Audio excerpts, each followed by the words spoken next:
if you could train or retrain every employee in our industry on just one habit, what would you tell them? I would say trust ephemerally. How many times do you do something the threat actor wanted you to do, and then afterwards you're like, I know this was bad. It just hit me. It's kind of one of those things where good hygiene and trusting your gut is probably the right answer. And if you have something bad happen, don't wash it away. Dig in. Welcome back to Keys to Real Estate. I'm your host, Mary Schuster.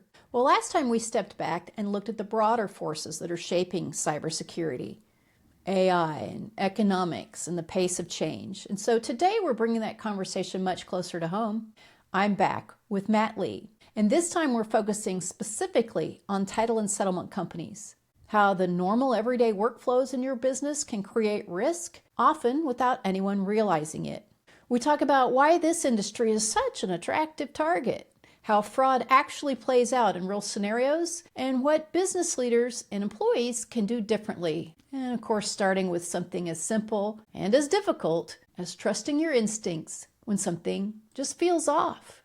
So if you've ever wondered where your biggest vulnerabilities actually are, this is a conversation we're staying with. And also, there's still time to join us in Kansas City at NS3 for Matt's can't miss session, How I Would Hack Your Title Agency. Information about that is in today's show notes. Please don't miss it. And now, let's learn some other important business protecting information from Mr. Matt Lee.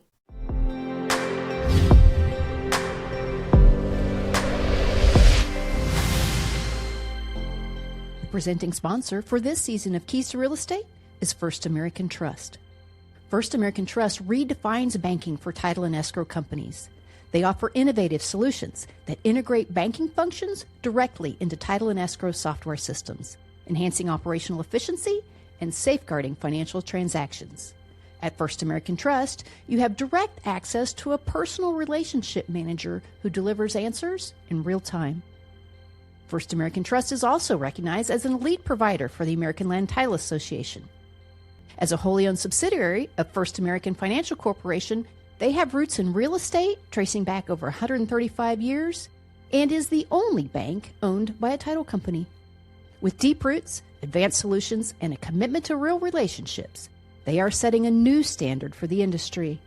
The future of banking for title and escrow starts with First American Trust. Visit firstamtrust.com to learn more.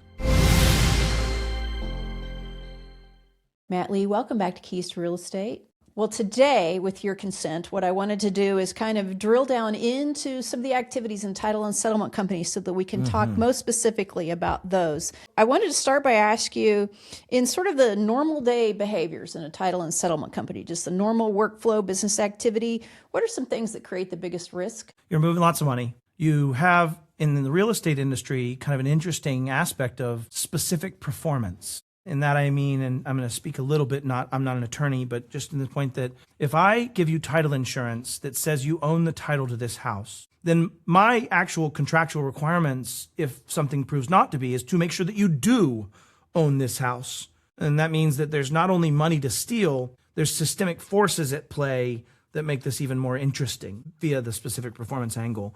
And I can talk about that, and I will talk about that a little bit, about seller impersonation fraud and other things that come in that way.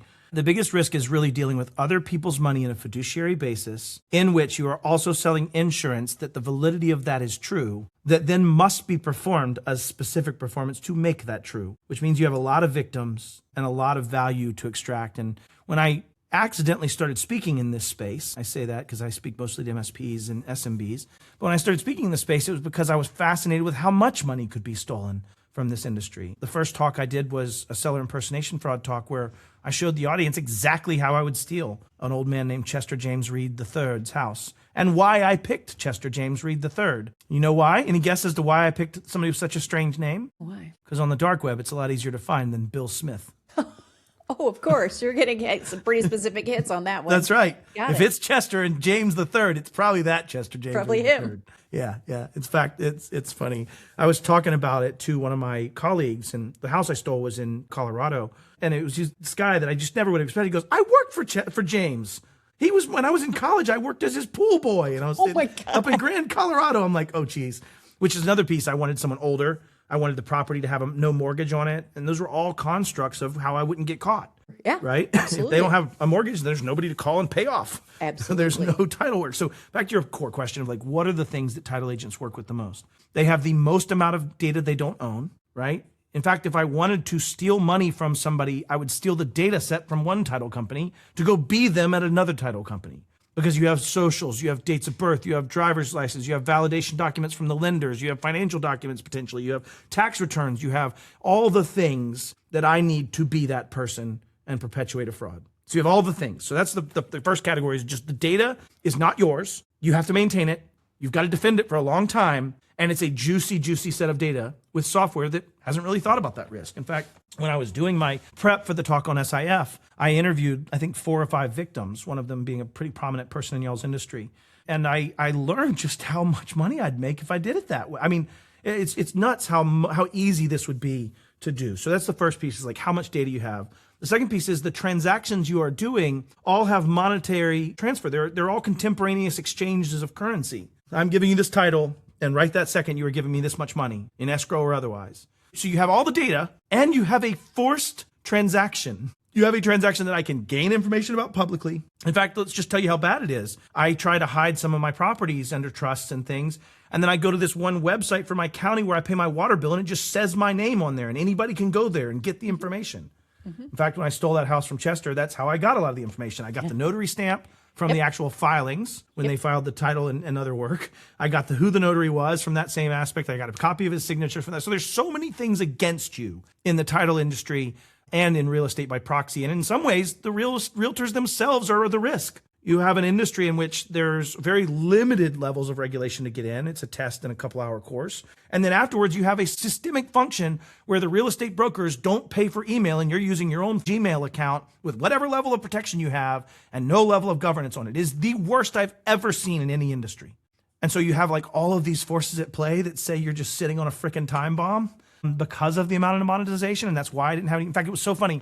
I was talking about my seller impersonation fraud talk at a hacker conference that I go to, and it was at Hack the Bay in San Francisco. And this old man, older hacker, probably in his 70s, was sitting there, flip-flops, Birkenstocks, like the whole get up, man, like absolute free spirit, amazing human, cargo shorts. And I was talking about my SIF talk, and he goes, I just had that happen to me last month. Wait, what? I'm sorry. I'm so sorry. But he goes on to explain that his house had been sold now for the 3rd time, that he went into the bank and his mortgage was paid off. They got ballsy enough to do it against a mortgage. They just assumed he wouldn't open the mail, and they were right. So anyways, short story is this is so prevalent that it's not very well tracked. It's not very well discussed. The FBI puts out notes on it. You have American Land Title, Alta putting out notices on it, but it still continues. That was the first talk I did, and now I've done 3, or I will have a 3rd talk I'm writing now in your space of the risks. We need it. We need it. I mean, to your point, we are sitting ducks for all the reasons we've combined in talking about in our discussions. They just all add up. And again, we're this sitting duck trying to buy a moat and a dome and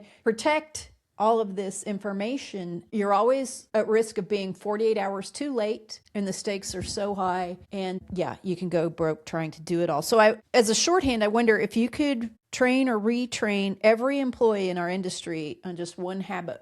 What would you pick? What would you tell them? Wow. I'm glad the world doesn't work that way, but let me think. I would say trust ephemerally. And I would say like zero trust is a concept, and it really kind of circles around certain principles like assume compromise and other things. But when I think about trust and I say trust ephemerally, like how many times do you do something the threat actor wanted you to do, and then afterwards you're like, oh, that was a bad thing. I know this was bad. It just hit me. That was bad.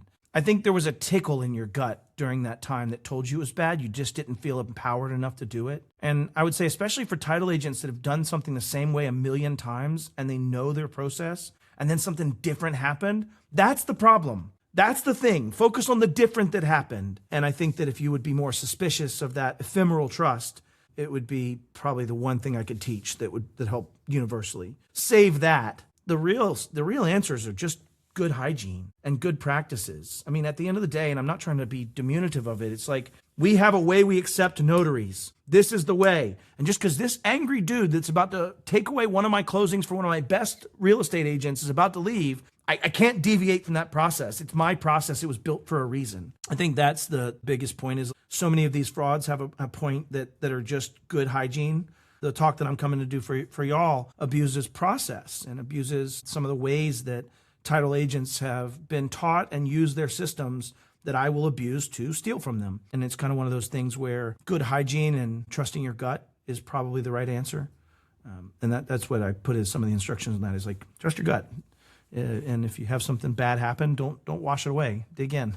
Right. No, exactly agree. And it's, I wonder how we're business leaders, right? So your typical CEO or GM, IT used to be so sequestered as its own thing and with funny acronyms and spinning propeller heads and they're off in the corner and we kind of open the door and throw food in and once in a while and try not to let too much light in so that they won't speak to us, in their condescending tone. And it's like, that was so much the evolution. And I wonder how you help CEOs, GMs, all of that, think differently about IT expense, what used to be coded under there, more in the safety and that concern of it's a threat to your entire business if done wrong. Like it has to come out of this IT. I don't understand what goes on over there. Those people say big nerdy words and I don't understand. Yeah, but you don't say that about your research chemists. You just know they're research chemists and you're paying them to be research chemists. So it's a value proposition problem, right? I think is the core of it. If I needed to make chemicals and I don't understand chemistry and I hire chemists, they're not going to teach me all the chemistry. They're going to do chemistry. And then they're going to tell me what I need to do out of that and make profit. And I know I'm hyperbolizing a smidge, but if I did this one thought experiment, somebody said that their IT was an expense. And it was when I was a managed service provider. And my CEO at the time said, okay, I'm going to send my 5 trucks over. We're going to pick up all 45 PCs, your 2 servers, your network switches, and your access points. We're going to take them out of the building. We're going to come back in 2 weeks and you tell me whether it was an expense or an investment. And I think the point is that they wouldn't have survived during those 2 weeks. It is required. The difference is, and this is my personal opinion, my positing on this. I used to have a concrete manufacturer that I asked, how do you make money, Ron? And he said, Matt, I have to get trucks to a plant where I have the right mix of ash, cement, water, and aggregate. And I need to get that to a job site every 30 minutes with the right mix at the right time, every time. And at the end of that, I get paid my millions of dollars for finishing that road, right? He said, that's the simplicity. I said, okay, let me ask you this. Do you have extra trucks? What happens if a truck breaks down? I go, oh my God, I got extra trucks. What about if a driver calls in sick or gets a DUI? I have extra drivers. They're just sitting there waiting. What about repair? If you can't get repaired until I built my own repair facility, I keep extra parts. Great. What about when Kimball Alltrack goes down and you can't tell where those trucks are? What redundancies do you have? I don't know. That's what I pay you smart people for. Great. Okay, let me explain this to you. It's not smart people. You didn't understand mechanics. You didn't understand aggregate or tracking or none of that. You just let people do that in a way that was meaningful. Yeah, we just haven't accepted technology as one of those meaningful things. Even in your career, as you said, you went from at the closing table to the nerdiness of the tech. But I bet you fought so many challenges in trying to get the adoption of those things because of the barrier of explanation. And I just think that as society continues forward, we do like we've always done, and technology and these things become something we trust as a professional industry. It is part of how we do, and it becomes systemic functions. So I think it gets better over time. But how do you reframe it today? I think I would just ask you to do, as a business owner, that thought experiment. What would happen if all of my technology was taken away from me for the next 2 weeks? And if you think through that process, you would think how valuable it is and how much it does need to have the right proper care to it. But in the same way, you've met business owners that drive up with their long truck and it's terribly maintained and the logos are terrible and the truck hadn't been painted and the equipment's run down. And eventually they're going to go out of business and you're going to spend the money with the pretty truck and the one that takes care of their stuff and does the right things. And I think that at some point, the younger crowd that has used technology so ubiquitously will start to expect that from companies. And I bet you're already seeing it in closing titles with a 22-year-old and what kind of levels of expected integration of tech they expect to have rather than paper. And so, that's my thought on it.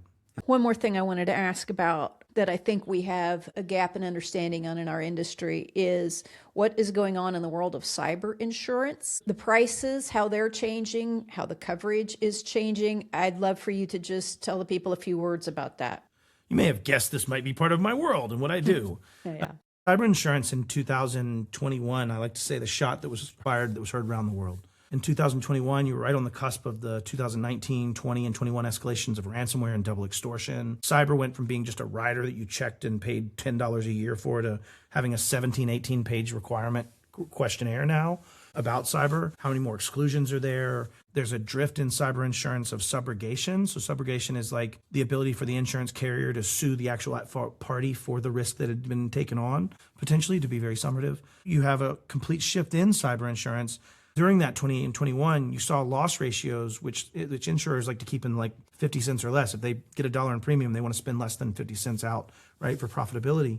They were getting loss ratios of 3 and 4. Like they were paying out $3 and $4 on every dollar of premiums they were taking in. So they went to this massive grasping at straws method to solve the problem, and in my opinion, approached it quite pedantically. And insurers are used to having good actuarial data. If I am 195 pounds versus 235 pounds, and I don't eat well, and I smoke and I drink, I'm going to die this way, and they can actuarially solve that to a certain extent. It's hard to do with cyber. You say have MFA, there's 100 ways to implement it, some that are not very good, and there's no standards there, so you're trying to make these bets on no standards. What I will say is they have now driven towards standards, and this is what I would make as any advocation to anyone listening. Ohio in 2018, I think, was the first to pass a safe harbor clause saying that if you happen to have a cyber breach that causes damages, that you could be held limited or no liability potentially if you were following a framework at the time of your compromise. So good practitioners are following frameworks like CIS or NIST, Center for Internet Security's Critical Controls, or National Institute of Standards and Technology's cybersecurity framework, and they're applying those in ways that are defensible to solve this problem, so that you can say, listen, I'm just following the best practices of everybody else. Now I'm doing those things and coming to that extent. Cyber insurance had always made their own standards since 2021. They had been kind of just grasping at straws. But just last year, CIS, Center for Internet Security, worked with cyber insurance companies at the end of last year as a consortium to bring together 6 of the largest cyber reinsurers to set standards that are tied to CIS, bringing us back to standards are good, follow standards. Your job isn't always to win against the enemy. If I want in bad enough, I'm going to get in. Your job is to be following defensible and reasonable practices of due care while doing so. And I think that's the big thing that's shifting, is following standards is going to change the cyber insurance. And cyber insurance has probably moved our needle more than anything else. Most people that are listening to this talk will have done something in the name of cyber insurance that their practitioners probably been asking them to do for 3 years, and they didn't want to do it. That's what I mean by capitalism ultimately corrects. Yeah, that's fair. Well, we're all a lot smarter for your sharing this information here on the pod. I also know that for everyone that comes to NS3, they're going to benefit very much from your spotlight presentation on how I would hack your title agency. That's correct. How you would hack their title agency. And I know jaws will drop and minds will be blown. So hoping everyone can join us there. And thanks for trying to make us smarter, safer, healthier, better. Well, that was Matt Lee, breaking down what risk actually looks like inside the day-to-day operations of this industry. There's a lot in there, but what stood out to me was how often the issue isn't a lack of tools. It's often a lack of clarity, not knowing what to ask, what to look for, or when to pause and question something that doesn't quite fit the normal pattern. And that's a different kind of challenge. It's less about technology and more about awareness, discipline, empowerment, and decision-making. And we'll keep bringing you conversations like this because the landscape is changing quickly, and staying informed is one of the few advantages we can control. Now, thanks for joining us today. We'll keep bringing you the conversations you need to stay competitive in today's market, because at October Research, we know that knowledge is the competitive advantage.